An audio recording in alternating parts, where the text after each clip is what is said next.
तो सबसे पहले मैं आप लोगों को ये सिखाऊंगा कि दो वैल्यूज़ कैसे जमा होते हैं और एडिशन जिसे कहते हैं। एडिशन तो आप लोगों के लिए बहुत आसान है, मगर हाँ, अगर उस वैल्यू में पॉइंट हो, माना वो दोनों वैल्यू पॉइंट्स वाले वैल्यू हो, तो उनको ऐसे कैसे ऐड करते हैं।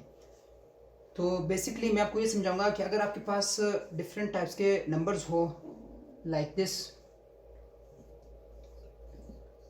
एक नंबर ये है और एक नंबर ये है और एक नंबर ये है और एक नंबर ये है, तो ये चारों नंबर्स जो होते हैं, ये इस तरह के नंबर्स हैं कि इनको भी ऐड किया जा सकता है।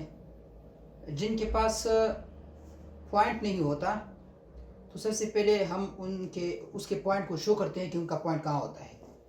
ये नंबर जो होता है इन रियल में ये इक्वल होता है 6 with 3 0 पॉइंट के बाद आप एक ज़ीरो भी लगा सकते हो, ज़्यादा भी लगा सकते हो, क्योंकि उन ज़ीरो का कोई वैल्यू नहीं होता है। यानी इसका मतलब ये हुआ कि जिस वैल्यू का पॉइंट ना हो उसका पॉइंट लास्ट में होता है। तो इसका पॉइंट यहाँ पे हुआ और इसका पॉइंट यहाँ पे हुआ।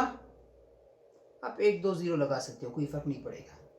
जिसका पॉइंट होता है वो एग्जैक्टली पहले से उसी तरह लिखा जाएगा, ठीक है।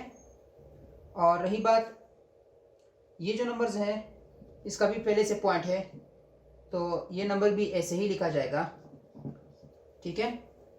तो बात ये है कि अगर आपने बग़ैर पॉइंट वाले वैल्यू को ऐड करना है तो किस तरीके से ऐड करना है। तो बग़ैर पॉइंट की जो वैल्यू है, जैसे कि 6000 है या 215 है, तो उसके एडिशन का तरीका ये होता है कि उसको ऐसे लिखा जाएगा 6000 ये 215, ठीक है। बच्चों के लिए तो इजी नहीं होता है, जो टू क्लास या 3 क्लास या 4 क्लास के जो स्टूडेंट्स होते हैं। 4 क्लास के ज़्यादातर बच्चों को तो आता है, मगर 3 क्लास 2 क्लास 1 क्लास के, ठीक है। तो ये जो नंबर होता है, तो पहला नंबर पहले के नीचे, दूसरा नंबर दूसरे के नीचे, तीसरा नंबर तीसरे के नीचे, इसको लिखा जाएगा, ठीक है। तो सबसे पहले इसको लिखने का तरीका, तो ये एडिशन करने का, इसको ऐड करने का तरीका तो ये था कि 5 + 0 = 5, 0 + 1 = 1, 2 + 0 = 2, 6 के नीचे कुछ नहीं है तो 6 के नीचे, यानी कि इसका मतलब होता है 0 होता है या कुछ भी नहीं होता है, तो 6 एज इट इज़ नीचे है। इसका आंसर ये हुआ। अगर हमने दो वैल्यू उठाए, दोनों के दोनों पॉइंट वाले वैल्यू उठाए, फिर किस तरह लिखेंगे। जैसे कि एक ये वैल्यू उठाया 0 0 0 3, और दूसरा वैल्यू जो होता है 6.111। इसके एडिशन का तरीका ये होता है कि इनके पॉइंट सेम लाइन में आना चाहिए, इनके पॉइंट जो है वो सेम लाइन में आने चाहिए। तो ये इस तरह होगा। इस केस में तो हमने पहले वैल्यू को पहले के बराबर, दूसरे को दूसरे, तीसरे को तीसरे के बराबर में रख दिया ना। इस केस में पॉइंट जो है वो नीचे, पॉइंट के नीचे आएगा, बाकी वैल्यू जो है वो इस तरफ से, ये पहला वैल्यू पहले, दूसरा दूसरे, तीसरा तीसरे, और इस तरफ से भी काउंटिंग, इस तरफ से भी ऑर्डर इस तरफ से भी शुरू होगा।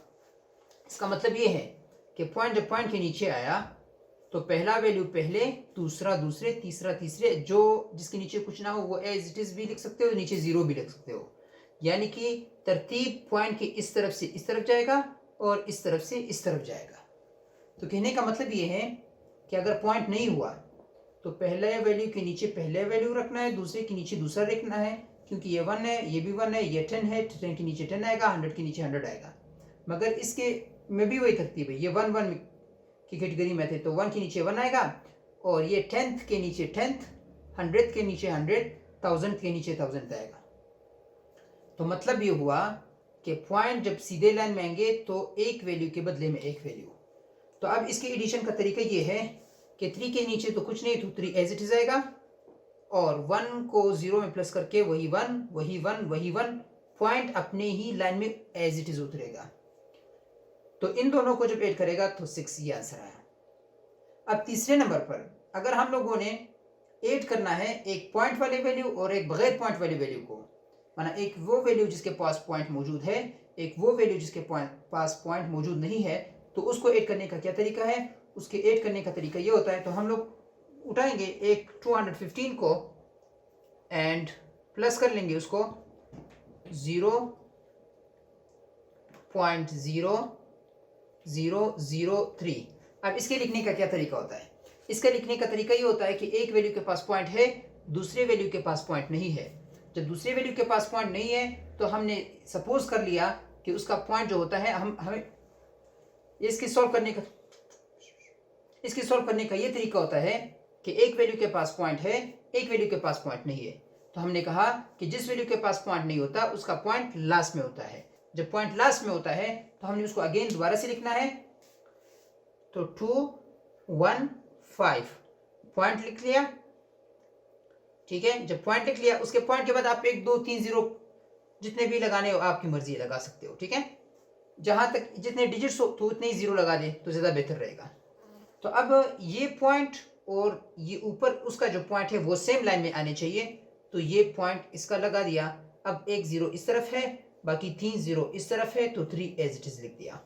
अब इन दोनों को ऐड करना है अगेन, तो 3 + 0 = 3, 0 0 0.5 1 and 2। तो इसके सॉल्यूशन का ये मेथड हो गया। तो मैंने आपको इसमें एक्सप्लेन करवा दिया कि आपके पास दो वैल्यूज है, डिफरेंट टाइप्स के वैल्यूज है। एक वो वैल्यू जिसके पास पॉइंट होता है, दूसरा वो वैल्यू जिसके पास पॉइंट नहीं होता। अगर आपने उन वैल्यू को ऐड करना होता है जिनके पास पॉइंट नहीं होता, तो वो वैल्यूज जो इस तरह होते हैं कि पहले वैल्यू के नीचे पहला वैल्यू, दूसरे के नीचे दूसरा, तीसरे के नीचे, इस तरह तरतीब यहाँ से इस तरफ जाएगा। रही बात अगर दोनों के पास पॉइंट हो, तो दोनों के पास जब पॉइंट के नीचे तुमने पॉइंट रख दिया तो उसके बाद ये वैल्यूज का इन वैल्यूज का तरतीब इस तरफ से उस तरफ जाएगा और इसका तरतीब यहाँ से इस तरफ जाएगा। पहले के नीचे पहला, दूसरे के नीचे दूसरा, तीसरे के नीचे तीसरा। यहाँ पर आप 0 भी ऐड कर सकते हो, कोई बात नहीं। तो फिर इसका एडिशन हुआ। दूसरा मेथड था वो इस तरह कि एक वैल्यू में पॉइंट था और एक वैल्यू में पॉइंट, इसको डेसिमल वैल्यूज भी कहते हैं। मान ये जो डेसिमल वैल्यूज है इसमें पॉइंट मौजूद है, इसमें पॉइंट मौजूद नहीं था और इसमें पॉइंट मौजूद था। तो इसको ऑर्डर देने से, एडिशन से पहले आपने उसको तरतीब देना है। तो तरतीब किस तरह दिया? जिसका पॉइंट नहीं था हम लोगों ने उसका पॉइंट को पॉइंट आउट कर दिया, उसको बिल्कुल वाज़ेह कर दिया। तो यहाँ पर हम लोगों ने पॉइंट दे दिया, और दूसरे जिसके पास पॉइंट था वो पॉइंट और ये पॉइंट और ये पॉइंट जब हम लोगों ने वाज़ेह करने के बाद, एक वो वैल्यू जिसके पास पॉइंट नहीं था हमने उसके पॉइंट को निकाला, दूसरा वो वैल्यू जिसके पास पॉइंट था उन दोनों के पॉइंट को सेम लाइन में लेकर आया। बाकी इसके तरतीब को इस तरफ से कर दिया, इसके तरतीब को इस तरफ से कर दिया, उसके बाद ऐड कर दिया। तो इसका आंसर ये आया। तो मिलते हैं नए वीडियो में, उसके अंदर भी मैं आपको इन्हीं वैल्यूज का सब्ट्रैक्शन सिखाऊंगा, पॉइंट वाले वैल्यूज, बगैर पॉइंट वाले वैल्यूज, और पॉइंट का बगैर पॉइंट वाले वैल्यू के साथ। माना इन तीनों इसी तरीके से मैं तीनों का सब्ट्रैक्शन भी सिखाऊंगा, और फिर उसके बाद मल्टीप्लिकेशन सिखाऊंगा, फिर उसके बाद डिवीजन सिखाऊंगा, फिर उसके बाद फ्रैक्शन भी सिखाऊंगा।